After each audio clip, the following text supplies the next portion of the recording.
new Mazda MX-5 takes on the Toyota GT86. These are the affordable Japanese sports cars. The Toyota GT86 has 197 brake horsepower and costs an even £25,000. The MX-5 2-litre Sport, which comes fitted with a limited slip differential, has 158 brake horsepower, but it costs £2,300 less than the GT86.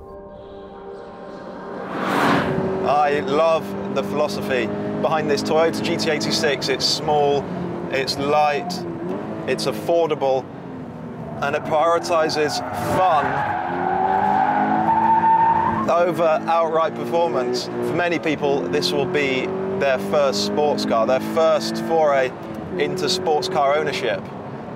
And I have to say, it's such a great place to start because it's so much fun.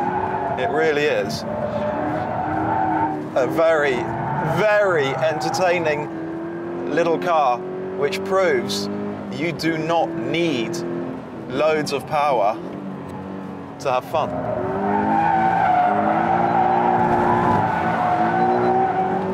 This car's on the Michelin Primacy tyres. It's the low rolling resistance tyre, and Toyota fitted it so the car doesn't feel too grippy. They're not ultra high performance tyres, which means that you can get the car moving around like a much more powerful car. I might not stop doing this today. I might just keep on going, if you don't mind. So the chassis has been set up to be ultra pointy, ultra agile. It's been set up to slide around, hasn't it? And the key to making this car do that, the key to making the car do that is rolling it into the corner on the brakes so that the front axle is pinned into the tarmac. If you don't do that, you don't have enough front end grip, and you'll just get tons of understeer. You can string together a quick lap, you can keep it tidy if you fight first that understeer and then the mid corner and exit oversteer. But frankly, who buys a Toyota GT86 and takes it on track to keep it tidy? That's not what it's for. What this car really, really likes to do on circuit is pretend it's an M3 and slide. That's what it wants to do. That's what I want to do as well. I like this car. I like this car. We want to do the same thing. Isn't that the very basis of a successful relationship? Good car. Good car.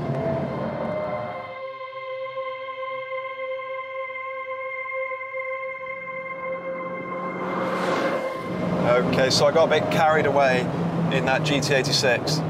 I promise I'll behave myself more in this Mazda. I didn't mean that. I didn't mean that at all. Much like that Toyota, this car has got a really, really pointy natural chassis balance. It likes to slide around. Even though it's only got 160 brake horsepower, it will power slide. You can't do it on power alone. You do need to throw it into a corner to make it come unstuck. It's actually got a better front end than that Toyota, which means you don't have to work quite so hard to beat the understeer. So we're 40 horsepower down on the GT86. We've got very similar torque output, about 150 pound-foot. But we've also got 200 kilograms less in this car than the Toyota. 200 kilograms. You could do track day after track day in either one of these cars without having to replace the consumables. You could do it for a fraction of the budget of a 911 GT3 or M3 owner and I reckon you probably have as much fun. Okay, they'd overtake you and they'd feel all smug about it. But then you'd do a big skid in their rearview mirror and they'd know who was having more fun. They would know. The engine is just slightly sweeter. It just revs all the way to the red line, a little more cleanly, a little more crisply, and without the harshness that you can get in that Toyota. And we've also got, like in the GT86, a lovely, lovely mechanical, really precise gear shift it makes, banging through the gears. Really, really enjoyable. If you've ordered yourself a new Mazda MX-5 and you don't intend to do track days, I don't think we can be friends. I have to say, they're both a right old laugh. They're both hilarious. But I think in terms of laugh out loud factor, that GT86, just because it's got a little bit more power and slightly less grip at the rear axle, when you are sliding it around, it means it will maintain a slide rather than just gather itself back up like this little Mazda tends to do. Yeah, it's pretty childish behaviour. And both cars, both cars are a hell of a lot of fun, but the Toyota just edges it. And what about lap time? Place your bets.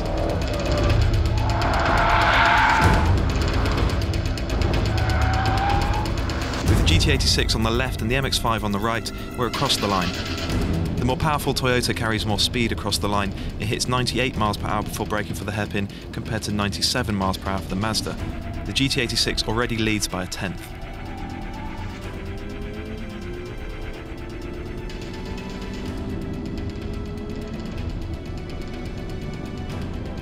But the lighter MX-5 is better on the brakes into the chicane, and it gets its nose just in front.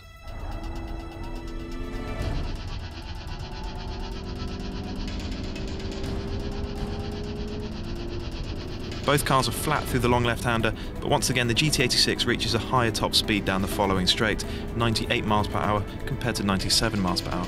It now leads the MX-5 by 2/10.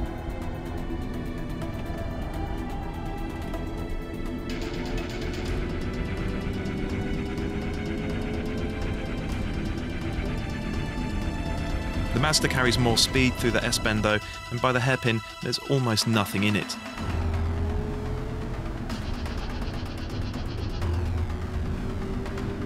The MX-5 has stronger traction and it gets better drive away from the hairpin. Going into the second chicane, it now leads by 2/10. But the Mazda gets out of shape in the chicane and it hands the lead back to the Toyota. With 2 corners to go, the GT86 leads by less than a tenth of a second. The MX-5 gets through the penultimate corner at 75 miles per hour compared to 73 miles per hour for the Toyota, and it carries that speed advantage down the next straight. With just the last corner to go, the Mazda leads by a tenth of a second. The GT86 is a fraction quicker through the last corner, but it isn't enough to get it back in front. The Mazda crosses the line in 1 minute 29.8 seconds, the Toyota in 1 minute 29.9 seconds. In the end, just 1/10 of a second separated the two cars. The MX-5 may be 40 horsepower down on the GT86, but it's much lighter and it has grippier tyres. So the Mazda is the faster of the two, but the GT86 was even more fun.